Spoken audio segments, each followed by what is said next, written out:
Welcome again, Professor Patrick Laude from Doha in Qatar, the Georgetown University faculty in that country. And we're very, very grateful that you've joined us again for this second in the series of podcast interviews on the writings of Frithjof Schuon. And last time we looked at a particular chapter in the Transcendent Unity of Religions, and now we're going to start rather more systematically going through one chapter from each of Schuon's works, going through more or less chronologically. So we'll start again now properly with the Transcendent Unity of Religions, and this will be the beginning of what we hope will be about 30 or 40 sessions once a month on each of the books of Schuon that we will discuss, each chapter, one chapter from each of the books of Schuon.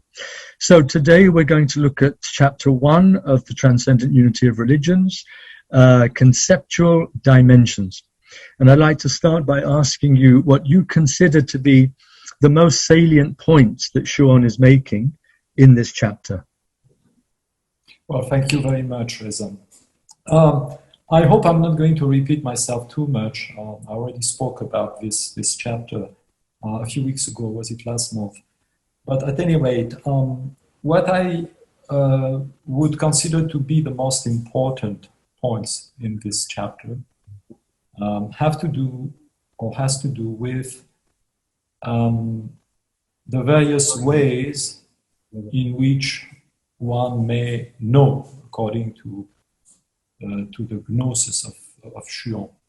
Yes. Patrick, sorry to interrupt. We're having a little bit of problem hearing you, so could you speak as loudly as possible? Yes. Is it better this way? That's better, yeah. Yes. So I'm going to speak briefly about the various ways in which one may know, or if you wish, perhaps the different degrees of knowledge or knowing according to Schuon in this chapter. The first one is what he refers to as theoretical knowledge, which is basically a notional, conceptual understanding of the literality, so to speak, of an idea or set of ideas. Beyond that, and he compares this type of knowing to uses various metaphors, various symbols, but one of them is that of the point, right? Because the point for him excludes other points, and therefore there is something in this type of knowledge, in purely theoretical knowledge, there is something static. And therefore, there is something that prevents this kind of knowledge to be all-encompassing, to be integral. Right. So that's the first type of knowledge. The second type of knowledge is the one that he refers to as speculative, yeah. From the Latin speculum, the mirror, and the symbol of the mirror of the intellect that has been used in, for example, by Titus Burckhardt as a title for one of his books. The speculative knowledge is different from the theoretical knowledge, in as much as it involves motion, displacement, within space, metaphorically or symbolically speaking. What does it mean? Well, it means that speculative knowledge presupposes an ability to move from point of view, from two point of view, from one point of view to another point of view on the same object. Right. In this case, of course, Schuon is referring mostly to the divine object, or to the absolute, or to the ultimate reality. So, in a sense, I mean, speculative means also mirror, as I said, so it's a way to reflect a particular aspect or particular aspects of the infinity of the ultimate. Right. And this speculative knowledge, he compares at times to an element in a circle. Why so? Because when you have a circle, you have, of course, the possibility of moving around the circle, around the periphery of the circle. The circle is a unity, but at the same time, it also involves a plurality of vantage points in relation to the center. Right. Speculative knowledge is, I would say, probably the norm in what one could call traditional metaphysics, East and West. And that's the reason why the greatest metaphysicians can at times appear to contradict themselves, not only contradict each other, but even to contradict themselves, because they may speak or they may write or they may teach from a particular angle, from a particular standpoint one day, and the next day from another one, without any contradiction. So that's the second type of knowledge, speculative knowledge. And then there's a third knowledge, and Schuon doesn't really deal with it very much in this particular chapter, but it is the consummation, so to speak, and the perfection of knowledge. It's knowledge by identity. Knowledge by? By identity. Identity. Knowledge by identity. You know, there's a chapter of Schuon, knowing is being. Right. Knowing by being. Or knowledge by identity, and this is self-knowledge. It's God's knowledge of himself through ourselves, through the human being. So in a sense, it's not our knowledge. Right. It is God's knowledge through us. It's what Schuon refers to as gnosis. Right. Or it's, in the language of Advaita Vedanta, of course, it would be the realization of the Atman, the realization of the self. Yeah. Or perhaps in Sufism, Maharifa. So at any rate, this is true knowledge. This is real knowledge, so to speak, which moves us beyond notions and representations into the realm of being. So these would be the three types of knowing. Now, another very important aspect, and please you cut me when my time has come, because I don't want to speak too much. I think you said about 30 minutes perhaps, but at any rate, another very important point in the chapter, I think, which I've already touched upon when I mentioned speculative knowledge. I mentioned viewpoints or standpoints as being the highlight, so to speak, of speculative knowledge. But there is also another notion that is often used by Schuon in connection with that of standpoint or point of view or perspective, and it is the notion of aspect. And when he uses this term, he refers to an aspect or face or a facet of the ultimate reality. In his metaphysical idiom, as you know, the ultimate is referred to as absolute, infinite, and perfect. But inasmuch as it is infinite, the ultimate has a limitless number of aspects, of faces, of facets. And so if you consider this limitless number of aspects on the one hand, that is, the limitless aspects of the object of knowledge, the divine object of knowledge, together with the limitless number of possible viewpoints on the object, then you have metaphysics as the science of the universal, as René Guénon referred to it. And in a sense, this refers also to the notion of divine omniscience. Of course, the human being as such cannot be omniscient, but he can participate in the divine omniscience, so to speak, actively through the power of displacement, or through the power of moving within the space of knowledge. Right. Thank you very much. Well, that's a really good introduction to our discussion. Could I ask a question now within this framework that you've given us of 4 basic levels of knowledge, towards the end, I think on the last page of this edition that I have of Conceptual Dimensions, Schuon refers to angelic modes of intelligence. Now, how do we situate those angelic modes of knowledge within the framework of the movement from the human, initial, conceptual, provisional, and notional, up through the speculative, and then to the divine knowledge in and of itself, and then through our participation in that?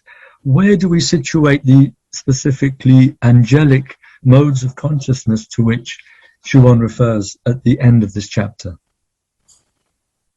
Well, I think that first of all, when we are referring to angelic knowledge, we are not referring to human knowledge. So it's a different kind of knowledge. And in a sense, it is akin to, it is static.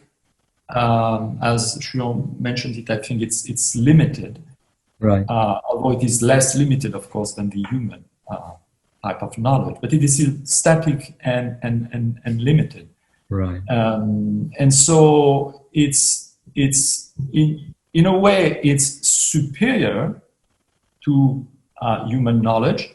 In another way, it's inferior to it. At least it's inferior to the highest potentiality of human knowledge. Of course. Right.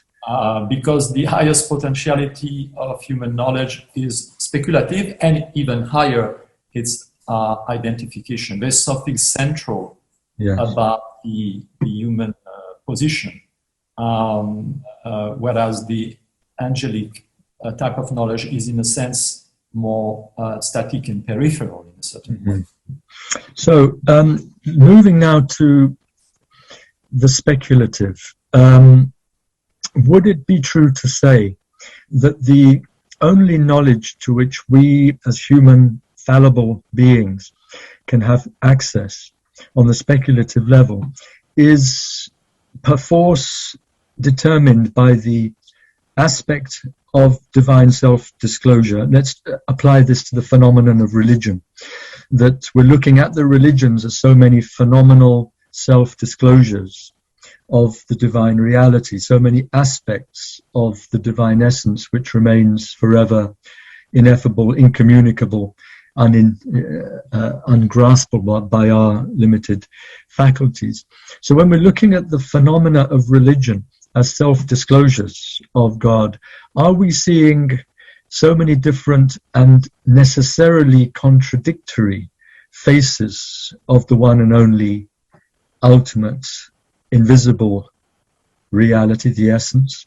Or does this speculative fluidity, this flexibility on the epistemological plane, does it allow us to somehow see the religious phenomenon sub specie aeternitatis, from the viewpoint of God, and not simply from the speculative, limited viewpoint of human consciousness?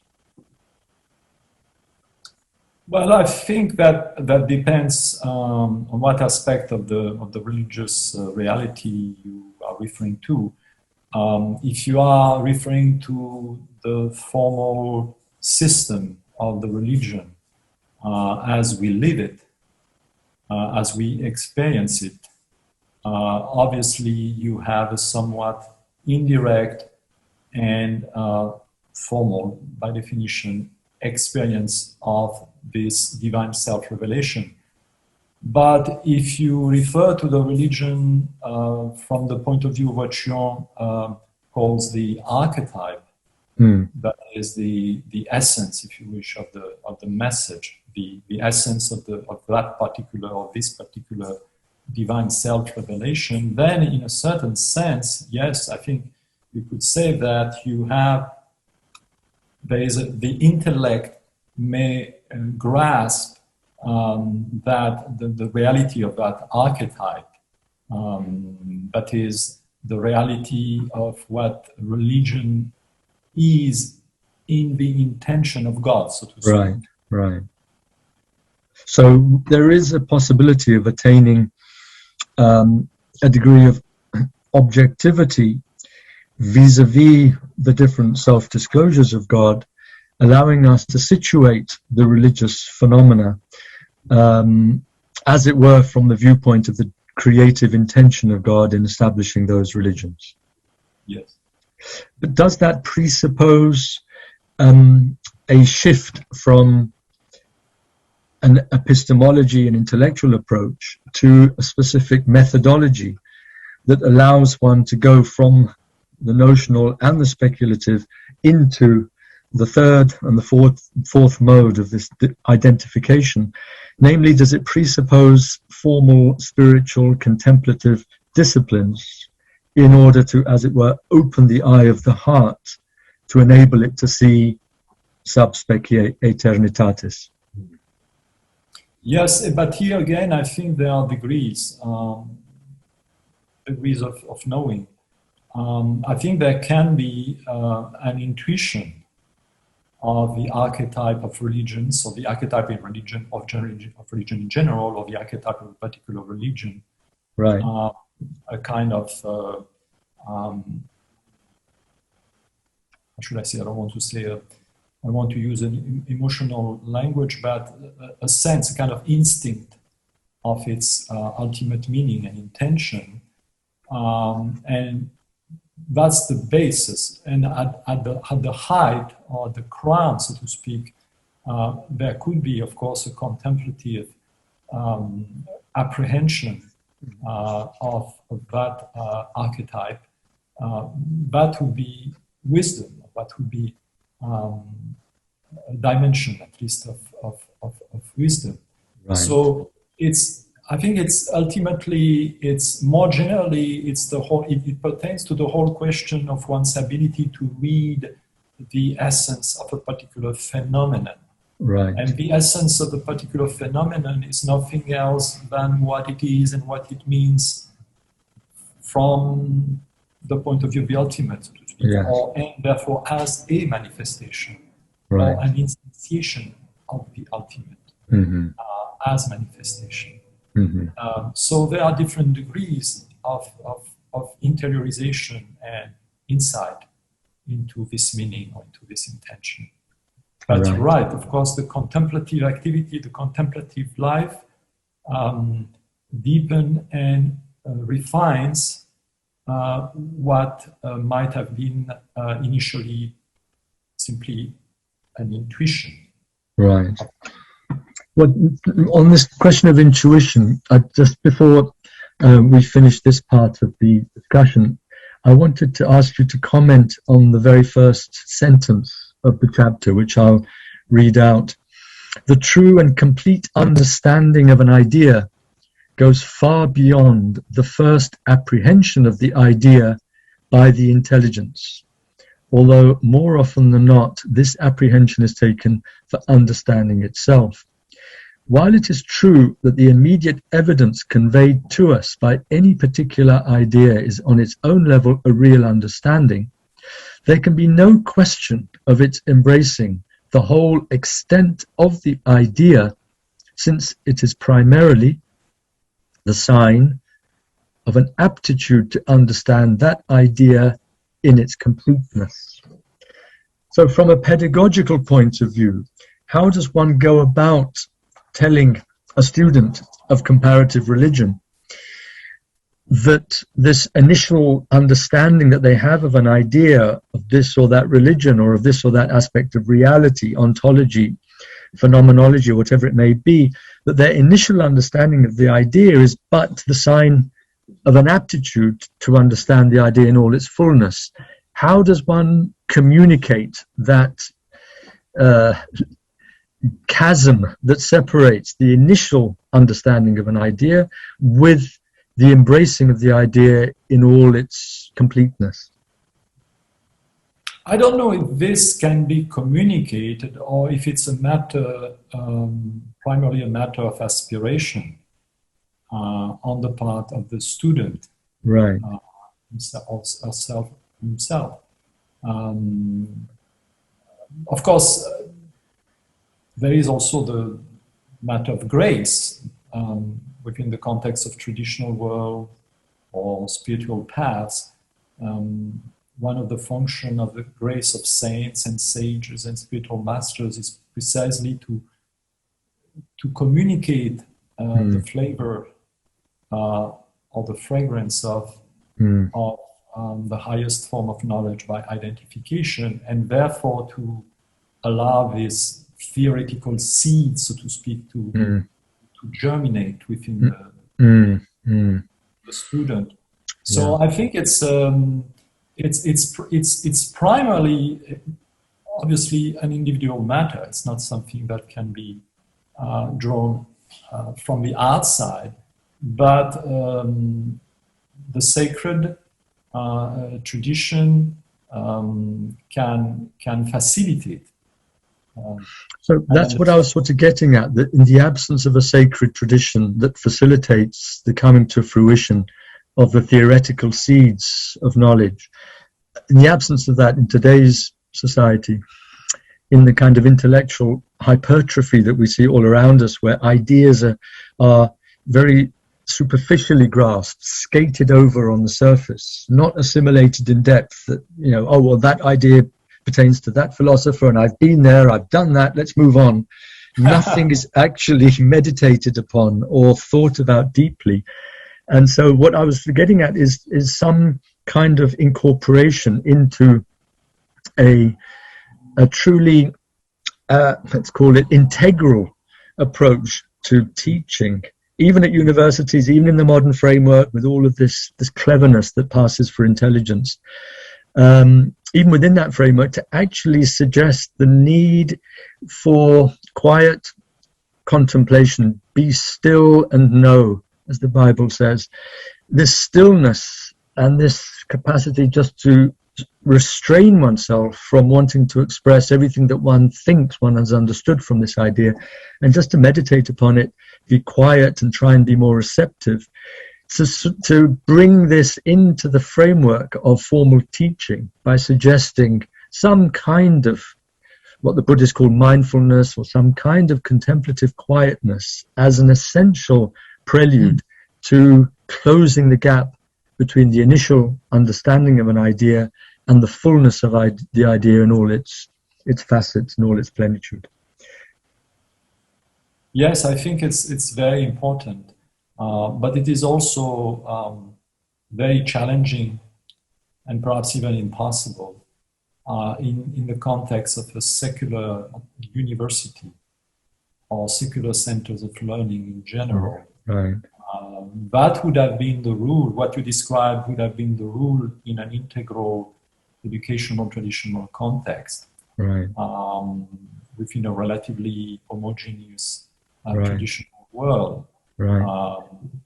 But what can be done, perhaps, in the context of secular universities or universities within the secular world, is for the teacher to point out to the students as often as possible that these texts we are reading together, these texts that we are trying to understand, please keep in mind that they entailed much more than a mere theoretical understanding, and that they were part and parcel of a whole method, of a whole spiritual method of assimilation and realization. This should be reminded, I think, to the students, so that at least they do not fall into the illusions that you alluded to earlier.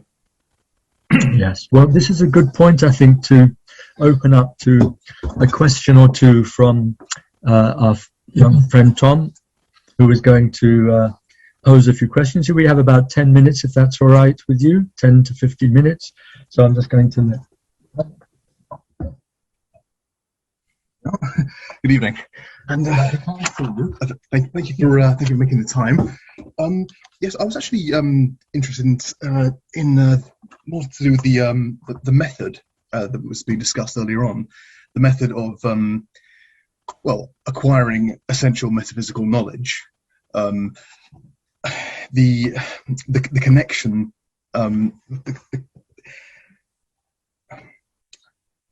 when I was reading through the book, I kept on wondering. His way of looking at things seems to simultaneously allow too much information in, allow too much in the way of almost paradoxes and contradictions by moving between different perspectives, different facets of the truth. But also at the same time, I wonder how, in his system, how one can have any authentic knowledge at all. How one can actually access essences, the essence of the truth. So I've just got a few things written down. Obviously, what he calls theoretic knowledge. It almost seems that you can't really you can't access the truth at all through it. It's simply what does he call it?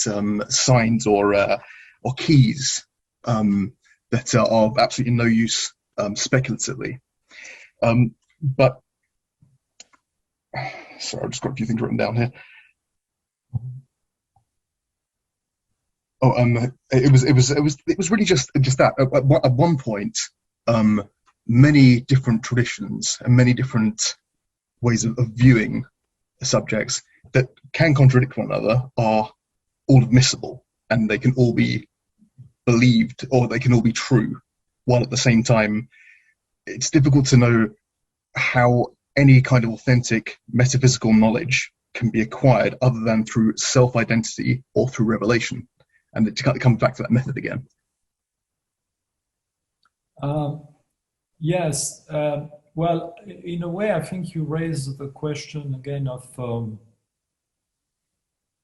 realization. That is, you mentioned that the theoretical knowledge is a kind of key or set of keys to open the door or the doors of knowledge, but you have, of course, to enter, to go beyond the door, and that's the realizational aspect of the matter. And so, if one remains, of course, on the theoretical level, that's true. There's no access to real knowledge in a certain sense, but once again, we have, at the very least, a potentiality of knowledge. And depending upon whether one takes these theoretical points that one has understood seriously, or more or less seriously, then there is the possibility of going beyond and aspiring to assimilate whatever it is we have already understood, at least to some extent, theoretically speaking. And this is, as you mentioned, the religions, and Dr. Shah-Kazemi also mentioned earlier on the role of the contemplative practices. That's the function of the contemplative practices, because the contemplative practices, to use Schuon's symbolic language, give to that which is only a surface, so to speak, they give to it a volume. The volume, that's what is spiritual realization, that's what is real knowledge, or at least the deepening of knowledge, when knowledge becomes something that is lived, but something that is alive. Again, I go back to knowing is being.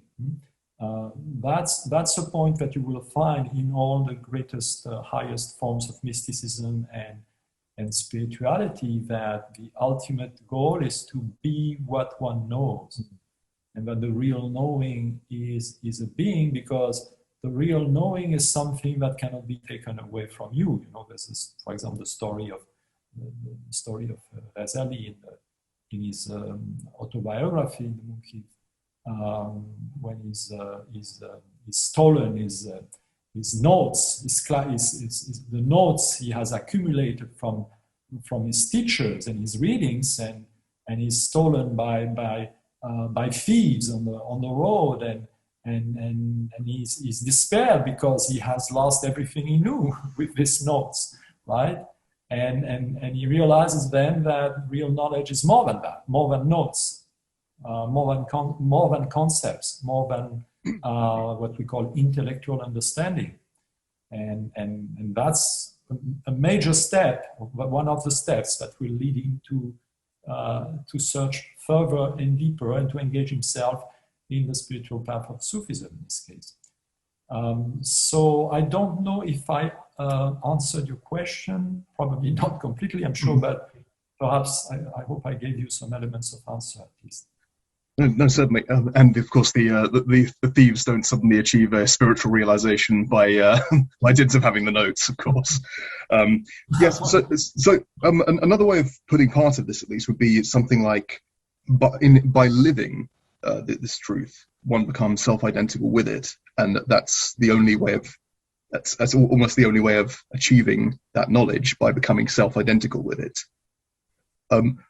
I was wondering about his view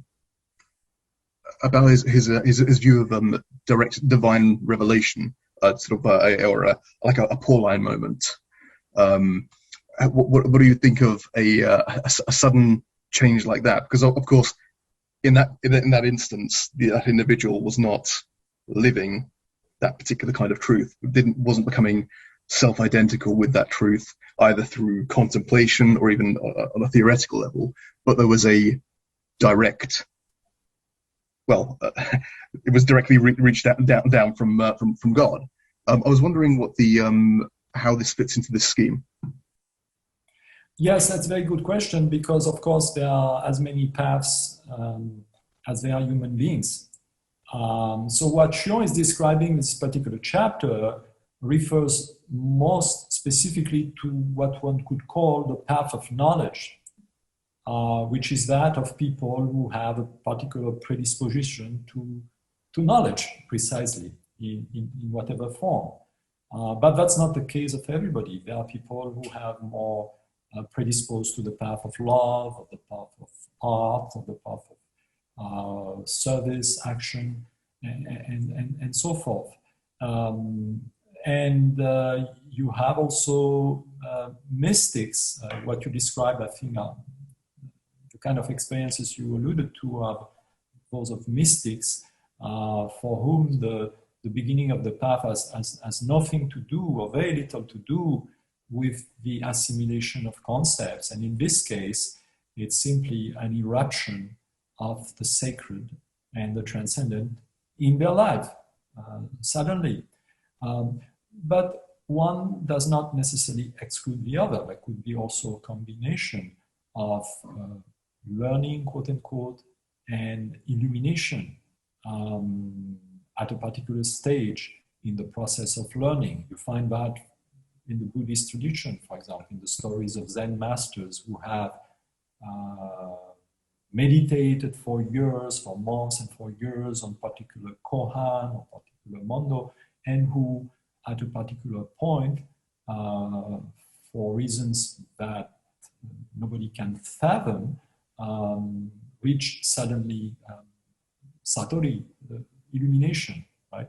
So you can find a combination of the process of learning, the process of knowledge, and what you refer to as revelation or inspiration or illumination, that is a sort of direct eruption of the divine within human experience. Mm-hmm. Okay. I realize in the first question I asked you about three questions at once. I was just wondering if you could clear up one other part of it. I was in the speculative regarding speculative knowledge. It can be accepted that a number of differing perspectives on. Obviously, the example he used was of that of blind men experiencing an elephant, had no even theoretical knowledge of the elephant. Some thought that when they're touching the leg, this is a tree trunk, I think was the and other others only say no, this object is focus on the ears, whichever one it was. Now, obviously, I understand that in terms of analogy, but I was wondering what his limitations were on what could be admissible, what contradictions between different viewpoints were completely inadmissible. Which one is where is a paradox too far when it comes to uniting all of these viewpoints together? Well, the viewpoints, what is described in the story of the blind man and the elephant is not speculative knowledge. It's rather, I guess, dogmatic knowledge, whereby a particular part of the animal is identified with the whole animal, mistakenly, because the person is blind. The person doesn't see the totality of the animal, and therefore identify the animal with the particular part of the body that is grasping or touching. So it's in that sense, it's static, it's not speculative.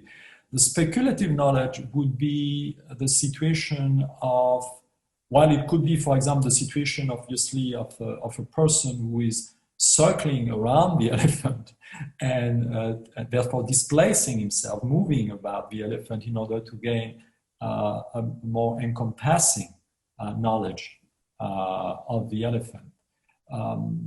But in a certain sense, real knowledge would be identification with the elephant, of course, but that's impossible in this case. But speculative knowledge, once again, would be characterized by an ability to move, that is, to change perspective on the elephant. And of course, the blind man cannot see, opening one's eye, having a vision of the totality and moving at the same time around the animal and being able to see it from a variety of points of view would be a symbolic allusion to what speculative knowledge is. Okay.